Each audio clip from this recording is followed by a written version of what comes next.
नमस्ते विद्यार्थी मित्रों। आज हम कक्षा 8 की कविता माँ कह एक कहानी की समझ प्राप्त करेंगे। आप सभी घर बैठे ऑनलाइन अभ्यास करते हो, इसका भी अपना एक मजा है। आप स्कूल में कुछ शिक्षकों द्वारा ही पढ़ते हो, जबकि ऑनलाइन आपको बहुत सारे शिक्षकों का मार्गदर्शन प्राप्त होता है। विद्यार्थी मित्रों, आप लोगों को भाषा में कविता पसंद आती है क्योंकि उसे हम गा सकते हैं। दूसरा, हमें कहानी सुनना बहुत पसंद है, क्यों है ना? मुझे तो आज भी नई नई कहानियाँ सुनने और पढ़ने का बहुत शौक है, क्योंकि कहानियों से हमें बोध प्राप्त होता है जो जीवन में हमें कहीं न कहीं उपयोगी होता है। आज मैं आपको कविता और कहानी दोनों साथ में सुनाती हूँ, अर्थात माँ कह एक कहानी काव्य सुनाती हूँ, जो संवाद शैली पर रचित है, जिसमें माँ और बेटी का संवाद है। तो आइए सर्वप्रथम हम राष्ट्र कवि श्री मैथिली शरण गुप्त जी का परिचय प्राप्त करते हैं। मैथिली शरण गुप्त। राष्ट्र कवि मैथिली शरण गुप्त का जन्म 3 अगस्त 1886 ईस्वी में चीरगांव जिला झांसी में हुआ था। राष्ट्रीय धारा के हिंदी कवियों में आपको महत्वपूर्ण स्थान प्राप्त है। उन्होंने बहुत सी पुस्तकों की रचना की है। इनमें जयद्रथवध, भारत भारती, सिद्धराज, साकेत, यशोधरा और पंचवटी को विशेष ख्याति मिली है। इसका निधन 12 दिसंबर 1964 ईस्वी को हुआ।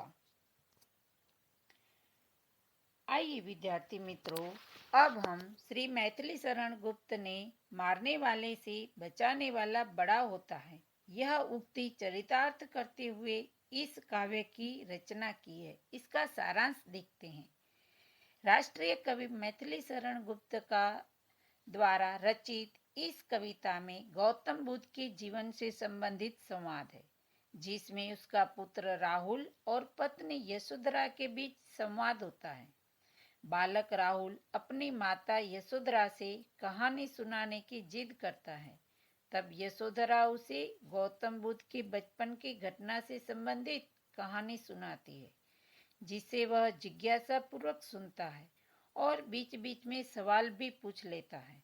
यशोधरा उसे उस घायल पक्षी की कहानी सुनाती है जो एक शिकारी द्वारा घायल किया गया था, जिसे देखकर गौतम बुद्ध यानी सिद्धार्थ के मन में दया भाव जागता है। वह उसे उठाकर उसके जख्म को ठीक करते हैं, जिससे पक्षी बच जाता है। उतने में वहां शिकारी आकर उस पक्षी को मांगता है और कहता है, यह मेरा शिकार है, इसे मुझे दे दो। तब शिकारी और सिद्धार्थ के बीच थोड़ी बहस होती है और यह मामला न्याय के दरबार में जाता है।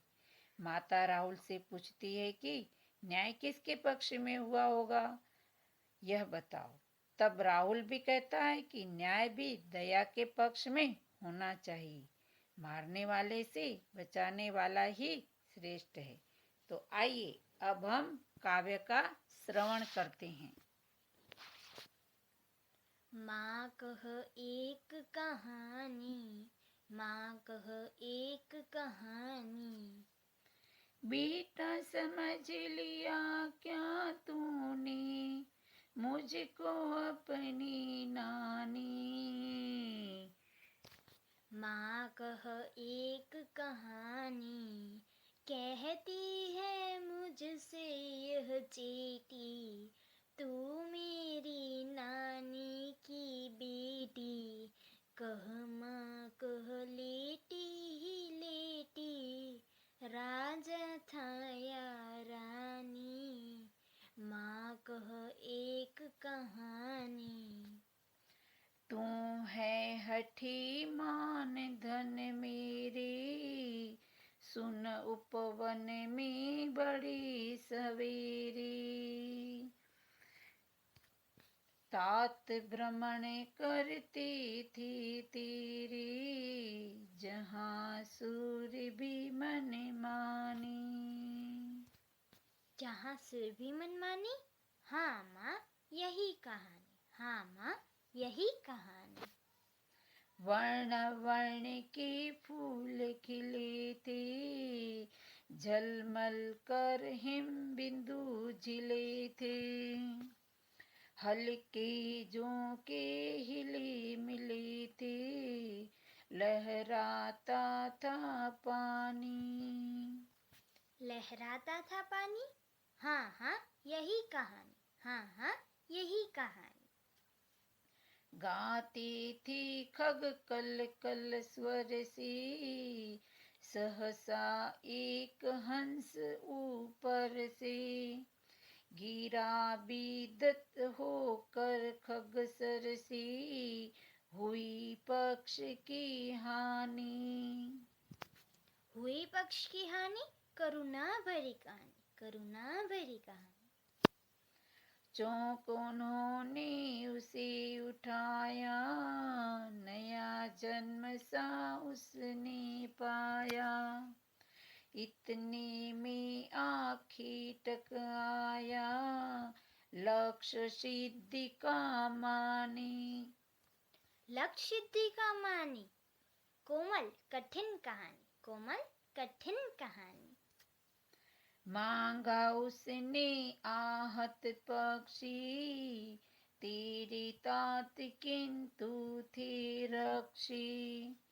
तब उसने जो था खग भक्षी, हठ करने की ठानी। हट करने की ठानी, तब बढ़ चली कहानी। तब बढ़ चली कहानी। हुआ विवाद सदय निर्दय में, अभय आग्रही थी स्व-विषय में। गई बात तब न्यायालय में, सुनी सभी ने जानी। सुनी सभी ने जानी, व्यापक हुई कहानी। व्यापक हुई कहानी।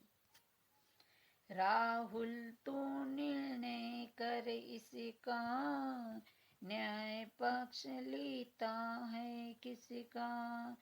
कह दे निर्भय जय हो जिसका, सुन लूं तेरी बानी। माँ, मेरी क्या बानी, मैं सुन रहा कहानी। कोई निरपराध को मारे तो क्यों ना अन्य उसे उबारे, रक्षक पर भक्षक को वारे, न्याय दया का दानी।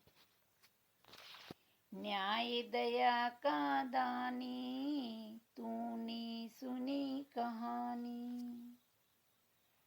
तो विद्यार्थी मित्रों, आपने कहानी सुनी ना? गाना और सुनना दोनों हो गया।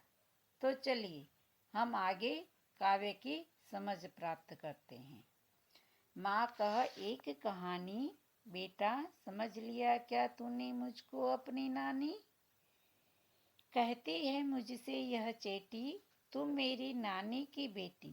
कह माँ कह लेटी ही लेटी, राजा था या रानी। माँ कह एक कहानी। अर्थात राहुल अपनी माँ यशोधरा से कहता है, माँ एक कहानी सुनाओ, राजा या रानी की कहानी सुनाओ। यशोधरा कहती है कि पुत्र तू हठ करता है तो सुन। एक दिन सुबह बगीचे में तुम्हारे पिता घूम रहे थे। वहां फूलों की सुगंध चारों ओर फैल रही थी। इतना सुनकर राहुल कह उठता है कि हाँ माँ, मुझे यही कहानी सुनाओ। वर्ण वर्ण के फूल खिले थे, झलमल कर हिम बिंदु हिले थे। हल्के झोंके हिले मिले थे, लहराता था पानी। लहराता था पानी। हाँ हाँ, यही कहानी। बगीचे में रंग बिरंगी फूल खिले थे और उन पर ओस की बूंदें झिलमिला रही थी। हवा के हल्के हल्के झोंके चल रहे थे। तालाबों में पानी लहरा रहा था। हाँ हाँ माँ, यही कहानी मुझे सुननी है। गाते थे खग कलकल स्वर में, सहसा एक हंस ऊपर से गिरा बिहदत होकर खग सर से। हुई पक्ष की हानि, हुई पक्ष की हानि, करुणा भरी कहानी।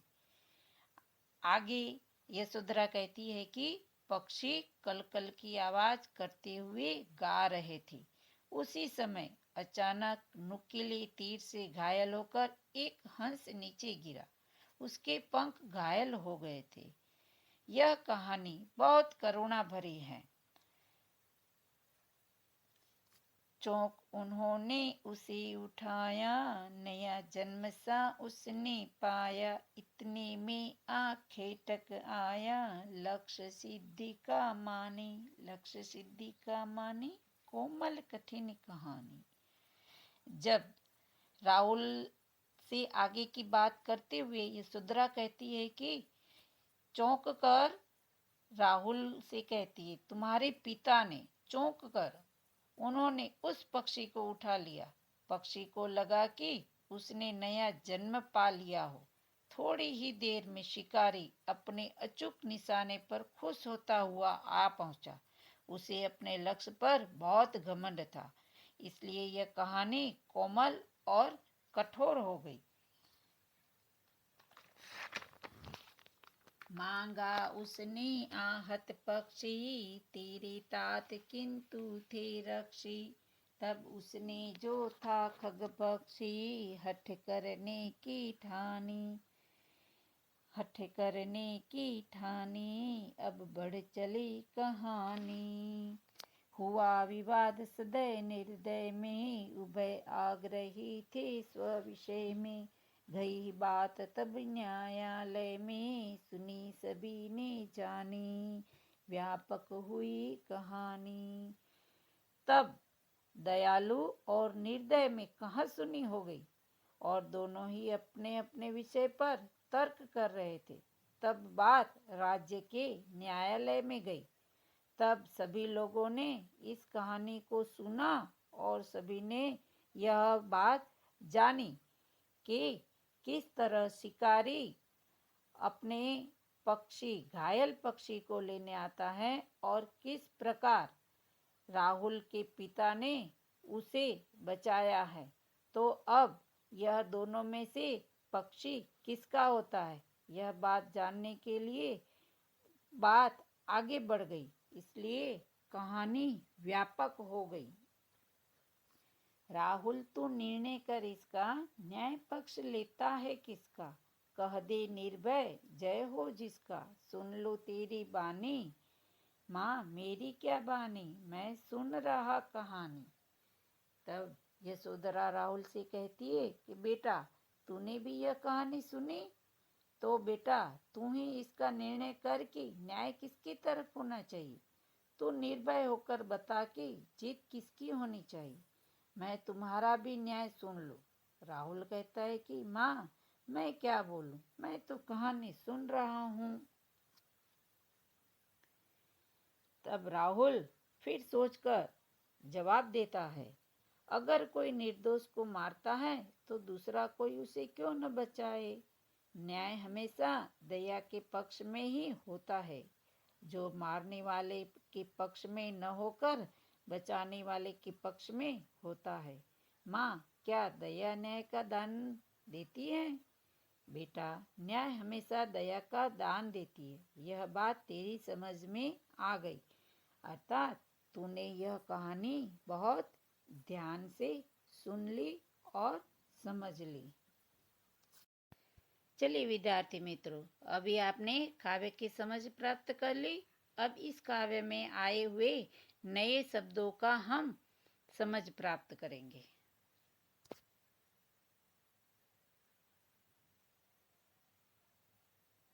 सुरभि अर्थात सुगंध, तात यानी पीता, हिमबिंदु अर्थात बर्फ की बूंदे अर्थात औष्ण की बूंदे, खग यानी पक्षी, खर यानी तीक्ष्ण अथवा तेज धार वाला, शर यानी बाण, करुणा यानी दया, आखेटक यानी शिकारी।